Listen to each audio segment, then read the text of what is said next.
Okay. So they have all those things. And at the event, they will usually include that in some sort of video montage or as part of a funny anecdote that David Miscavige will tell the story about.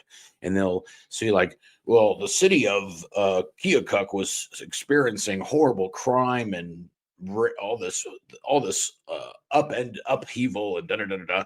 And then Dianetics was introduced, and like oil across the ocean, the seas calmed. And then they say, and eventually they called May 9th Dianetics Day in Keokuk because of this. And so they're showing this to Scientologists at the event. These people, their local organization is in a strip mall next to the dog grooming place, and there's like 4 people in there maybe in a week. There's nothing going on. So then they hear, oh, over in Keokuk, they're slaying it. And they're doing all this other stuff. And they got Dianetics Day over there. Yeah. And we can't get 4 people in to buy books or, do our funky massages, whatever.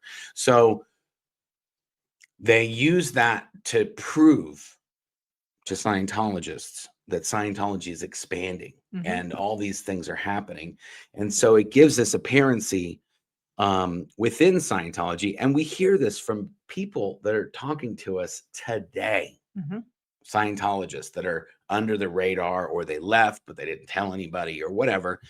And they're like, yeah, from going to the events, I thought everything was amazing. And it was just my town that was, in the stink.